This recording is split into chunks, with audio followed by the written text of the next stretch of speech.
So how can you do that?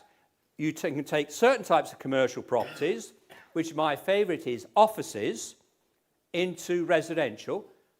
You can turn shops into residential. You can turn agricultural buildings into residential. You can turn distribution centres into residential. And then by residential, it can be houses, flats, and then, guess what? I then multi-let them, and there's nothing to stop you doing that. But you could stop at houses, you could stop at flats, you could sell them on as houses or flats.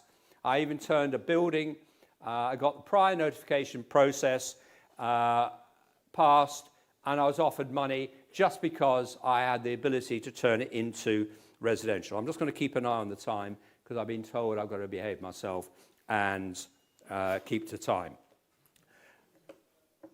You can also, some of you just say, well, hang on a minute, it's commercial, that sounds very expensive. Well, yes, commercial properties can be expensive. But outside the southeast, people are desperate to get rid of their properties. So you get them for nothing. Now, you may think that a bit strange, but it's only in the southeast people think property is worth having. Come and visit me up in my part of the world, and you'll find people who've got commercial properties, and they will give it to you. They will give you these properties. Anyone got a clue why? Pardon? Rates, yes. Business rates are crippling. Even if the property is empty, and outside London, you've got this vast heartland of property, which used to be manufacturing and is now, what? Empty. Empty. And they're having to pay business rates on it. They're also having to pay insurance. And strangely enough, insurance costs more than it does if it's occupied, even though people can fall downstairs, so empty property costs more. And you won't have this down here because you're all posh around this part of the world, aren't you? But you've got people in my area who like to go round and recycle things, like copper and wiring and any metal in the building. So you find the building is stripped. Of course, you've never heard of that problem, but you go further north, they don't bother putting copper in it anymore because it just goes straight out. They put it in plastic to get round this problem.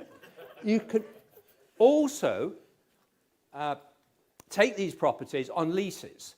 It's a bit like rent-to-rent. You're all aware of rent-to-rent. I don't think anyone knows this. But instead of calling it rent-to-rent, you lease it. And you can get leases with periods of rent-free periods of a year, 2 years, or even longer. So you can acquire these properties with just no money.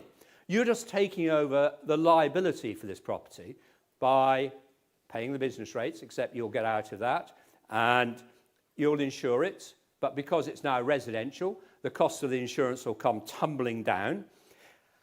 And a lease doesn't have to be that long.